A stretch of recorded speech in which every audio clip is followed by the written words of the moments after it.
Welcome to the Stray Pointers podcast, where seemingly ordinary people join us for extraordinary discussions.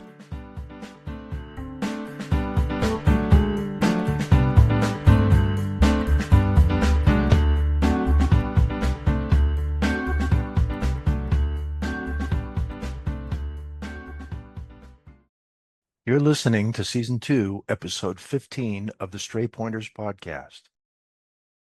This episode was recorded on October 25th, 2024. I'm your host, Jim Lullis. For more information about the show, including the show notes for this episode, please visit straypointers.com. Tonight, enthusiast in matters unexplained, Daryn Richardson rejoins the show. Daryn, welcome back to the show. Thanks, Jim. I appreciate being invited back, especially this time of year. Yeah, last time we had you was during the Halloween season too, and I should probably have you on more frequently because we have a lot to talk about with these matters unexplained.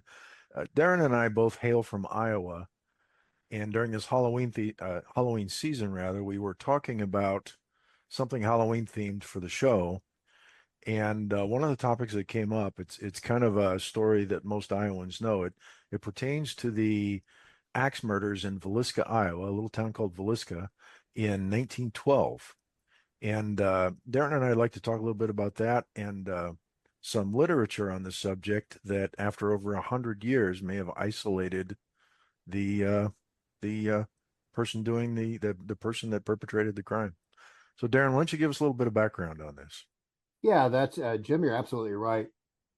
I read a book probably about a year ago, and my daughter, who went to Iowa State, while she was there, she was able to attend a seminar with the author. She went because she's heard me talk about this book, and she is very intrigued by the Villisca axe murders, to the point to where, she's I don't know if she's sensitive or what, not that I believe in that thing, but I've been out there a couple times with her, and she really tears up, and she just has to get away from the place. It could be because it's a really, really grisly story. So let's not listen to this podcast while we're eating, lunch or spaghetti and meatballs or anything like that, because it's pretty gross. But basically, yeah, you're right. 1912, the citizens of Villisca woke up and to the news that an entire family and a couple of house guests were murdered in their sleep, presumably. And the murders were really grisly. I mean, they were hacked. The entire family was hacked to death with an axe. And you can, you certainly find more details about the murders. It's been on various TV shows, like Ghost Hunters and, various things. And, anybody from around here probably is well versed in the story. During the following investigation of the local sheriff, I mean, there were a couple people identified as possible suspects. Each and every one of them were interviewed, and there was never enough evidence, or there was never enough to really get close to a conviction. The case still remains unsolved to this day. If you get into it and you read the history of it, there was a gentleman that was a likely suspect, and there are some people out there that still believe that he did that killing. I believe his name was the Reverend George Kelly, who was the primary suspect. A lot of people believed that he was the killer. Anyway, it's grisly. It's kind of a haunting thing. I mean, there plenty of shows have, at least made money off the fact that possibly it's haunted, with the Ghost Hunters theme with that. Mm-hmm. But anyways, it's something that's not only fascinated people, I think, in the Midwest, but across the nation. If anybody's been to Villisca, it's a pastoral, typical small Midwestern town. Pretty houses, of the late Victorian age. I mean, agriculture. There's open field. I mean, it's just really a picturesque town, and it's basically Mayberry. And then And then if you take Mayberry and you put in Jason from Friday the 13th, that's kind of where you come up with the Villisca axe murders. So it's that contrast of stories that are in there. So, anyways, it's one of the things that I've gone out there a couple of times, like I said, with my family, and I go back and forth to Des Moines on business, and every once in a while I'll go by and I'll drive by the house and just, sometimes as I'm driving by, I'm thinking, what really happened here. So I stumbled upon this book called The Man from the Train, and there was a theory about this, which we'll get into. One of the things to note that the authors were not the only people to have a theory that Villisca was part of a serial killer spree Okay. that went across the nation. They were probably the most recent one, and their theory is, although it's not wholeheartedly embraced by the, I guess I'll call it the true crime community, it's the one that's more widely accepted as far as likely being true. And the book, and I believe, Jim, before we got on the air, you said that you read it, Hmm. and I'm sure that we'll have a discussion about the contents of the book. But they do make some leaps of logic in there, but there is a thread. Um, basically these are amateur true crime enthusiasts, Sure. and it was, some of the theories that they had were interesting.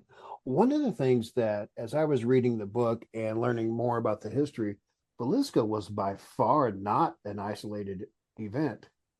There was plenty of whole families that were murdered between the time span of the 1890s to the 1914, 19, almost up to 1920. Hmm. And a lot of these families that were murdered were hacked to death with axes. And the thing is that as you go through and you look at the history of these axemen that were running around, there were multiple serial killers hacking entire families to death with axes. And if you take the awfulness of that and you put it on a shelf and you stare at it a little bit, you're thinking, what was going on, socially at that time, to where, were axes easier to get than like guns, or was it So most of these though were, well, maybe not all of them, but weren't most of these somewhere around rural communities or at least places yeah, that had barns and places like that? So don't you think axes would have been commonplace there? yeah, you would. And you're right, there's people, I mean, this is still, the late 19th, early 20th century. A lot of homes were heated either by coal or by wood still. So axes, yes, indeed, axes were common. Um, but at the same time, there were certainly other weapons that, somebody could have used. The thing is, with the axe, it's such a brutal way to murder someone, and you just basically Sure. eviscerate the body. And so it was an interesting thing. So one of the things that, before we get into that people need to understand, is that the technology of the investigations, the criminal investigation technology at that time was not nearly what it was. This is before fingerprints. This is, Sure. certainly before a lot of this stuff. And the other thing that the book doesn't talk about, but you will find even in modern days, is that the sheriff of a county, he Hmm. worries about what happens in his county. Hmm. And if a sheriff 3 counties over has a similar murder, it's likely those two aren't going to talk or compare notes. And if you have people that are going across the country, that was the jurisdictions that communicate. Sure. They're getting better at that today, but in that time, you didn't do that. Yeah, so another thing I picked up on in the book too is in some of these communities, the law enforcement folks were almost volunteer with almost no training. Right, So when they came upon these scenes of these grisly murders, most of them were not only not trained to deal with it, but really untrained in the way to investigate it and but basically maintain a clean crime scene and how to proceed. They're just everyday folks that right. happen to be deputized, so they all had to come out to these grisly murders. Yeah, you bring up an excellent point. And not only were they amateurs, I mean, he'd even stretch to call them amateurs, but most of them were political figures. You know, they were, the most popular guy in town. They were elected to office. They were very much aware of what the town council wanted. So, a lot of towns didn't want to have, Villisca, the place where this family was murdered by an axe, Mhm. so I think that fed into a lot of it.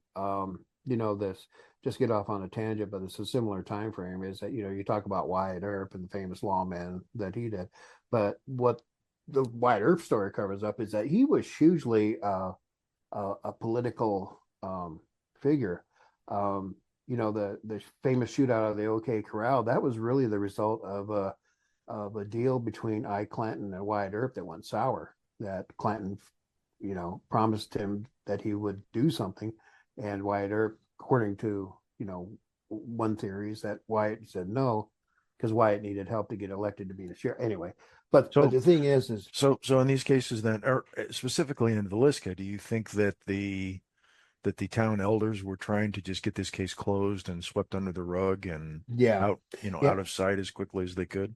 yeah. The other thing to consider is, and as you look at the other axe murders that happened, is the racism.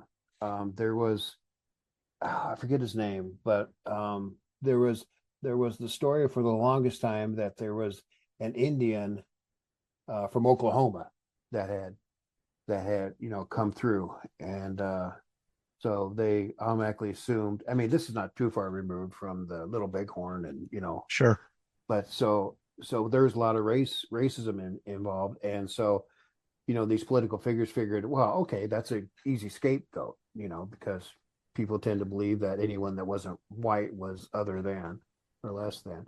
The interesting thing is, you look at it, the axe murders across the countries, there were multiple black people that were lynched as suspects, and they Hmm. thought, let's go out, lynch a black person, and then we can all go home for supper and case of salt. That was an interesting statistic in the book is how many of these cases were closed Yeah, because they had punished someone for them or a lynch mob had strung somebody. Some of yeah, these weren't by law enforcement. They had lynch mobs that yeah, caught yeah. who they thought it was and killed them.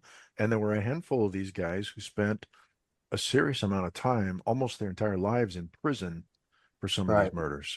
Right, right, and again, the pressure with these, politically minded. I'm not saying these are bad people. I mean, they really wanted to solve them, but this was before all the technology we have today, and before the mass communications that we have today. This was, as you pointed out, as we started down this thread, this was something that was way over their heads. Okay. Dealing with something like this. So So how'd you happen upon this book? I got turned on to some true crime podcasts. And as I was listening to one, there's somebody had mentioned this book, The Man from the Train, and brought up Villisca. And as I was already interested in Villisca, and just one of those, you know, mysteries that on a certain level teased me a little bit, that I kind of wanted to figure out what really happened. Hmm. So they talked about this book, and they came through and they talked about the what's in the book, and that intrigued me. So I actually, because I drive quite a bit for work, I have an Audible account, and I download a lot of these books off Audible. Hmm. And as I listened to it, I really, some chapters I went back and listened to again because I wanted to make sure I understood what their logic was. Hmm. And but yeah, that's how I got turned on from this book. You want to go ahead and go get into the book a little bit? Sure, sure. I'm Yeah. curious. So was it you mentioned that your daughter had seen an author speak? Was it so this Hmm. book, the name of this book is The Man from the Train, Discovering America's Most Elusive Serial Killer by Bill James and his daughter Rachel McCarthy James.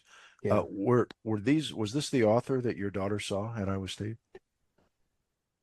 Um, I don't know which one of them was. They're both. What I believe is recalling, because I'm very old and very foggy. Well, shoot, Jim, you knew me back in my prime, and I was very foggy even back then. But I believe it was Bill Okay. that she saw. So Now, Um, Now Bill was not a true crime writer, no, but he no, is a he writer. was. Yeah, he is, and I believe he's a statistician. Yep. That's For what Major he. League Baseball. Yeah, you're right. So he's like, you see the movie Moneyball. He was, probably one of those guys.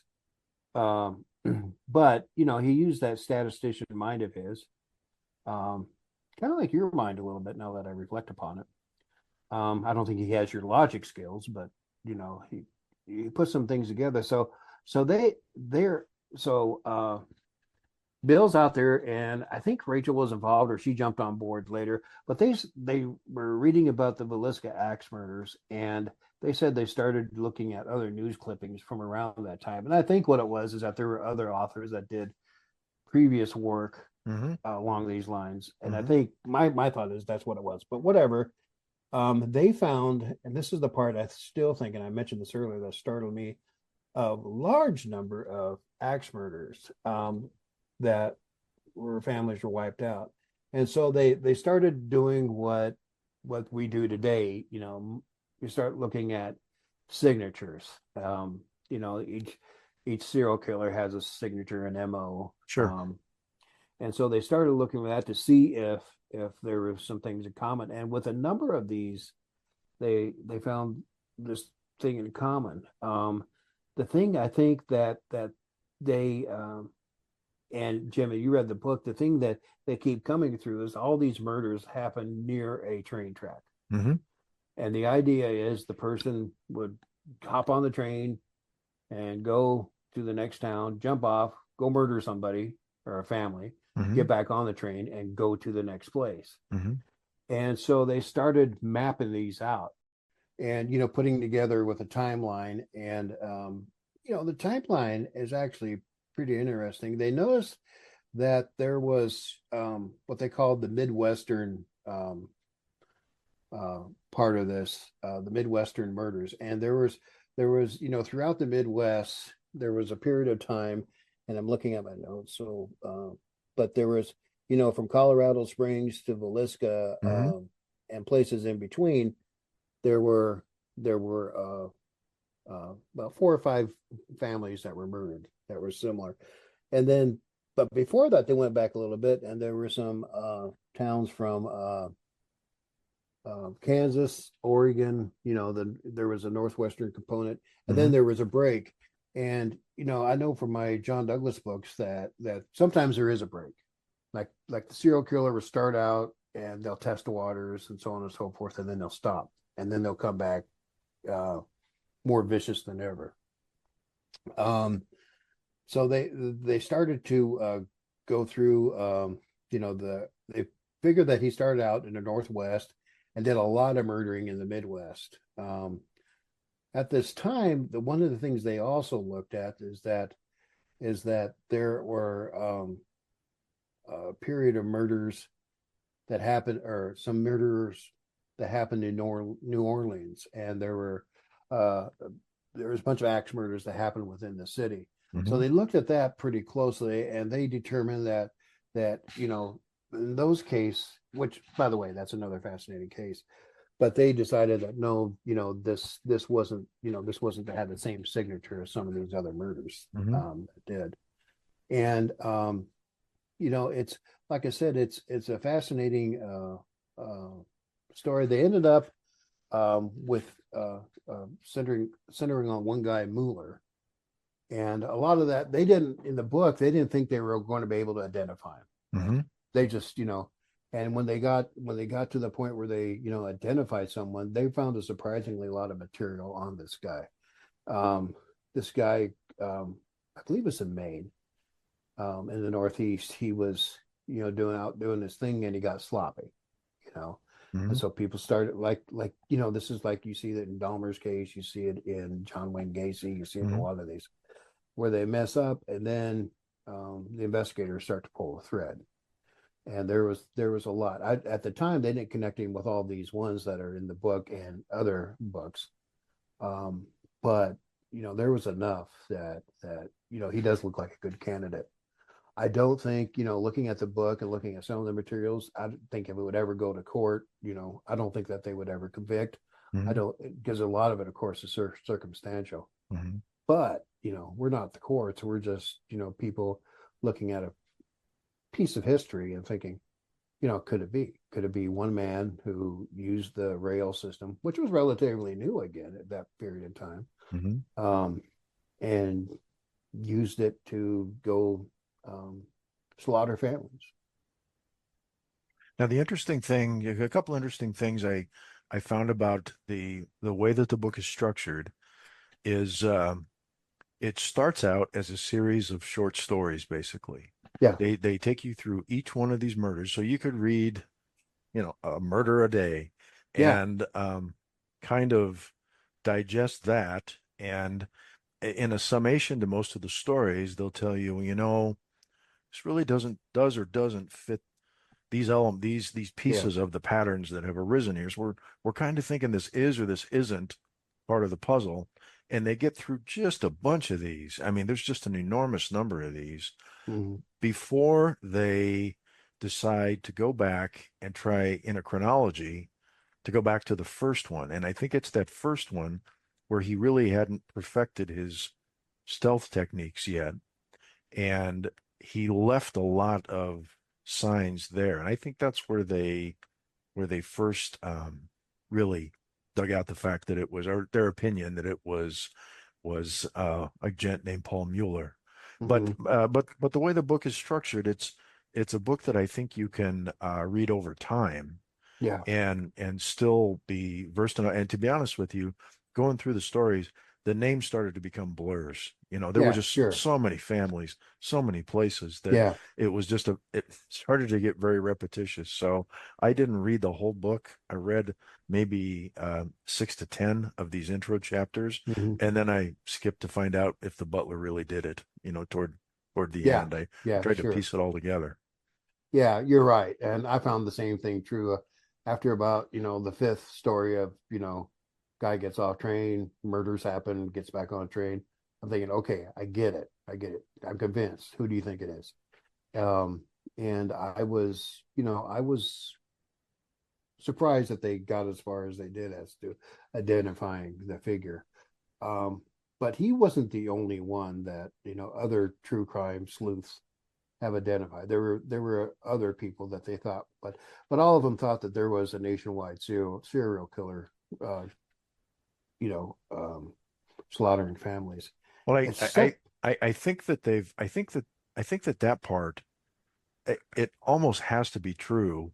Just the bizarre way these were carried yeah, out, yeah, and the follow up. There was always he would try to lock up the house. He would stack the bodies, try to lock up yeah, the house, try to set it on fire, and he yeah, would usually leave a lamp with an oil lamp with the chimney part removed. right, right, yeah, yeah. These bizarre little things. A couple of the things, also that he did is that he would he they think he had a sexual attraction, either pedophilia or necrophilia, because he would take the prepubescent girls Hmm. that were in the families and pose them sexually. Um, and that was somehow, that was one of the ways they were able to weed out some of the other, crimes, because that was a definite signature. But yeah, I was fascinated by the lamp, um, Hmm. the way that he Yeah, left that the that lamp. was an odd one. I didn't even know what a chimney part of a lamp is. I assume it's the top part there Yeah, that where everything flows out. And I don't know why you would do yeah, that. Do you do that to get more light? I don't know. I don't know what the reason is for something like that, but yeah, they called it out in the book, and it was just an interesting fingerprint to a number of these.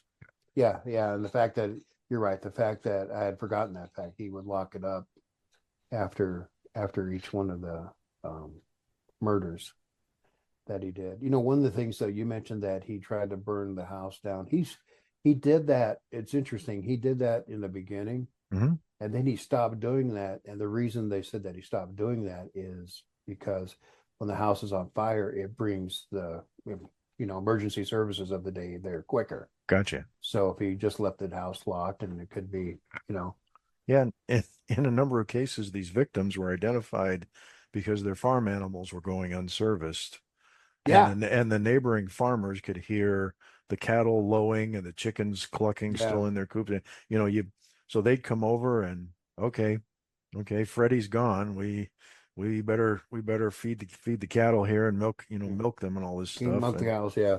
And then they that was the first sign that something was amiss. And they'd get a hold of a relative or something, they'd go in and then they'd find the scene. Yeah. You imagine, these people of that age. I mean, they were hunters and they were, Hmm. they would slaughter their own animals and things like that. So blood and guts wasn't anything that was, new to them. But the but there was also a sense of decency, Hmm. at least perceived decency. And so when, just imagine the shock of the collective shock of the, small town that these things happened in. Why do you suppose it took 100 years for somebody to piece all this together? I don't know. I think some of the things that have happened with this, and some of the other murders across, but especially with Villisca, it really has been sensationalized. It was more about what happened in Villisca, and to this day, you don't hear a whole lot about these theories that are out there. When you watch any type of show that talk about it, it's always an unsolved mystery. And so, well, there's quite a bit of plausible series. So yeah, I think it's pretty much sensationalized. Um, and as far as the main reason I think it's taken so long is that there wasn't the interconnectedness, the mass communication there is today. I mean, you had one murder in Colorado Springs, another one in Villisca, Iowa, another one in Paola, Kansas, and those three jurisdictions never talked to, probably didn't even never talk to each other at all. I mean, we're in the day we're just telephones were just coming out, you know.